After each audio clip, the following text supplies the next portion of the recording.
Ya mungkin lingkungan kali ya, karena kalau dari saya tuh dari keluarga tuh sebenarnya yang punya apa istilahnya DNA wirausaha tuh dari ibu. Ibu saya tuh jadi nenek saya yang putri saya tuh business woman pada zamannya lah gitu ya. Jadi ibu saya nenek saya itu yang putri saya itu suaminya tuh lurah sebetulnya.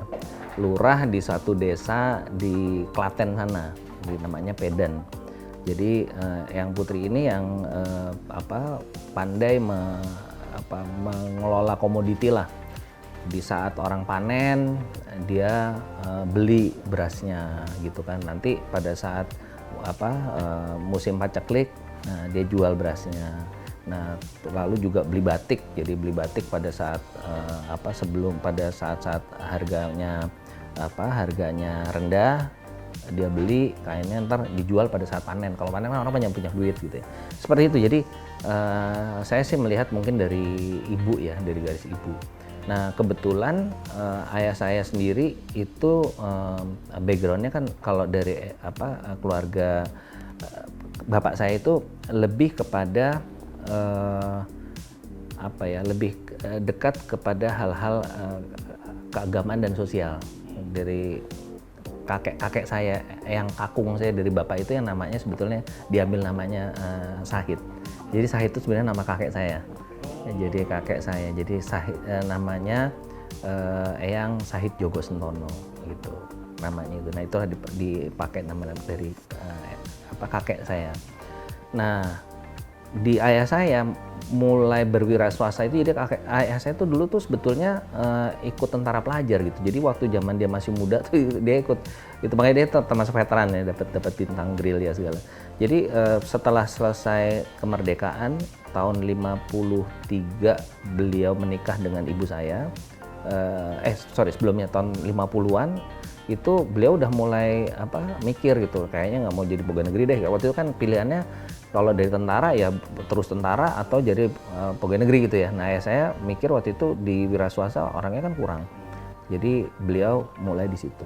Nah itulah mulai dari betul-betul dari bawah, dari usaha percetakan cuman pakai percetakan tangan gitu ya, sampai akhirnya sampai seperti ini. Nah nilai-nilai yang ditanamkan oleh kedua orang tua saya sih sebetulnya nilai-nilai yang universal bagi orang Jawa ya, tetapi cara menanamkannya yang menurut saya sangat baik ya, karena orang tua saya itu sibuk banget karena mereka berdua kan bekerja.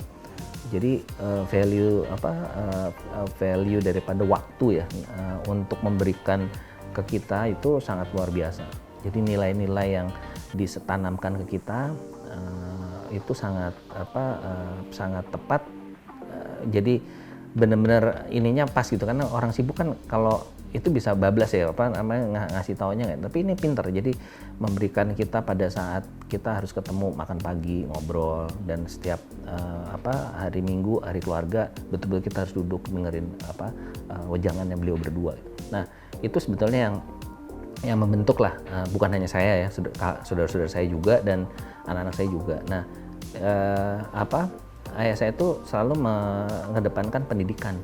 Dia bilang orang tuh yang paling penting itu dari semua tuh pendidikan, karena itu anak-anak pendidikan harus beres semua gitu. Nah itu jadi dari pendidikan beliau meyakini itu akan menjadi modal utama kita untuk bisa maju gitu. Kalau orang tua saya demokratis sih sebetulnya, mau apa juga terserah gitu, mau ini bisnis boleh nggak juga, sebenarnya bebas sih, tapi waktu itu yang penting pendidikannya harus baik gitu. Nah saya sih memilih jadi pengusaha karena memang saya dari dulu nggak bisa diperintah-perintah orang gitu. Saya nggak bisa jadi bawahan gitu loh. Jadi saya orangnya yang bebas merdeka. Jadi kalau diatur sama orang aduh bisa stres juga gitu ya. Nah saya memilih sebetulnya begitu.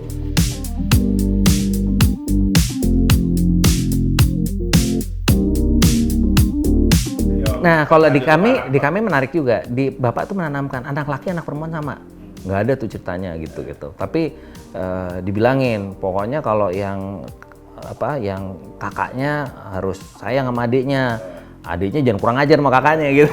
Jadi harus saling menyayangi, saling melengkapi gitu. Jadi ya alhamdulillah sih kita sampai hari ini ya walaupun bersaudara pasti ada juga ya kadang-kadang pemikirannya berbeda, tapi kita sekali kita sepakat semuanya. Alhamdulillah lah, itu satu hal yang saya syukuri dari bapak sama ibu ya, meletakkan itu. Dan saya juga ke anak saya juga udah mulai menyiapkan mereka. Saya bilang sama mereka ya, kalau di saya ini gini, saya merasakan kekurangan saya ada karena saya lulus sekolah nggak sempat jadi profesional tadi ya, karena tadi nggak mau bisa jadi orang suruh-suruh gitu ya. Jadi saya mulai, tapi saya merasakan ada yang kurang lengkap. Harusnya saya menjadi profesional dulu gitu. Jadi ngerasain kerja dalam tim segala. Nah, sekarang anak-anak saya suruh di luar dulu, kerja di luar. Jadi anak saya yang pertama kerja di konsultan, perusahaan konsultan multinasional, yang kedua di bank asing.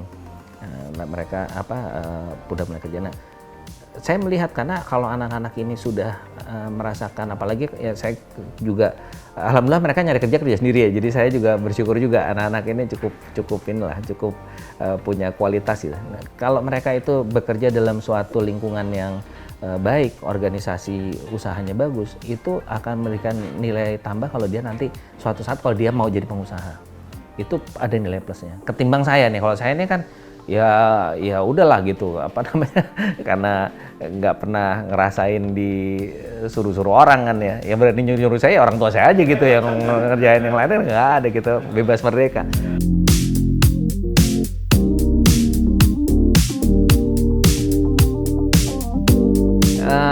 Krisis 98 itu yang paling berharga. Krisis 98 dan pandemi kemarin itu yang menurut saya pelajaran berharga, di mana krisis itu mematangkan kita.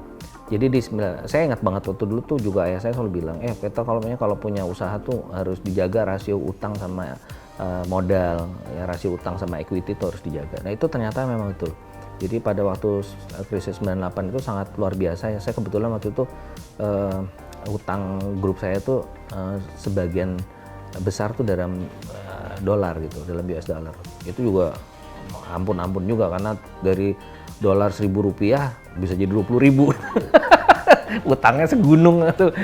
Jadi itu juga luar biasa. Jadi tapi poinnya kembali lagi ya, setiap krisis itu harus kita hadapi dengan tenang, nggak boleh panik gitu. Karena krisis bisa terjadi setiap saat. Nah, waktu kemarin pandemi ya udah matang lah, karena udah belajar di 98 kan gitu. Tapi memang di pandemi kemarin yang paling berat itu kan saya sektornya kan banyak di hotel ya, hotel pariwisata ya. Itu impact-nya memang luar biasa gitu loh. Tiba-tiba hilang kan ya, revenue gitu. Nah, itu memang kalau di sisi tingkat beratan yang kemarin, karena kalau yang 98 kan setahun dari cover gitu.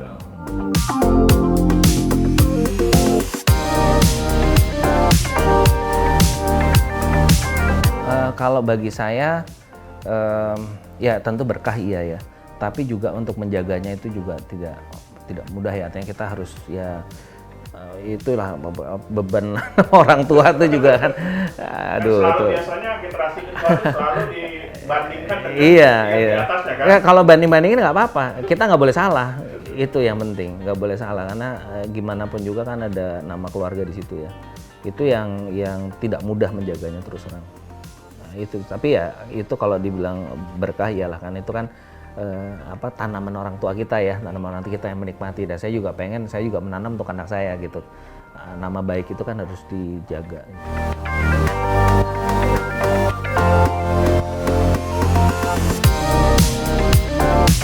Nah itu harus diberikan pengertian, Mas. Itu memang harus dididik gitu loh untuk tidak seperti itu. Jadi ya contohnya nih kayak saya mengajari generasi ketiga ya, anak-anak saya. Ya saya bilang kamu harus kerja dulu di luar supaya dia tahu gimana caranya bekerja dengan teamwork ya kan.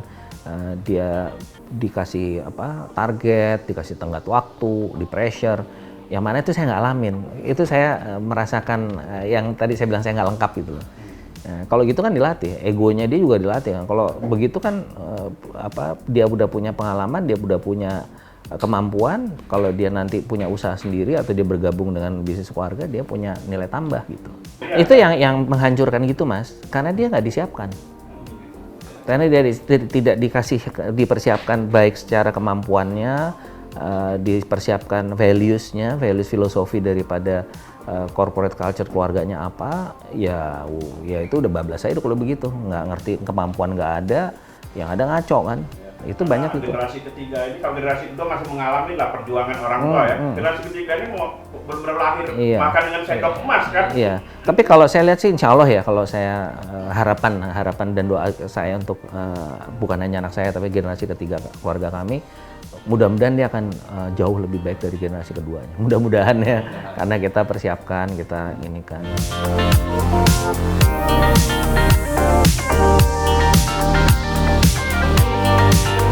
Nah, kita di sini nggak ada tuh Mas, kita kolektif kolegial di sini. Karena saya tuh dulu tuh kebagiannya tuh, itu tadi kebagian yang disuruh-suruh mulu. Disuruh-suruh mulu, dimarahin mulu ini. Jadi mungkin saya yang jadi ini gitu ya, jadi banyak di depan gitu loh.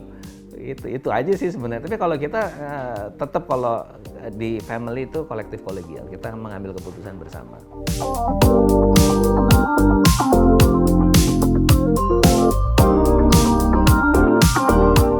Kalau menurut saya harus mempersiapkan diri ya. Mempersiapkan diri itu artinya meningkatkan kompetensi kita di semua bidang.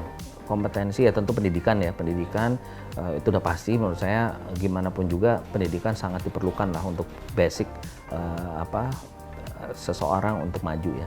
Nah, kedua adalah selalu mengasah kompetensi.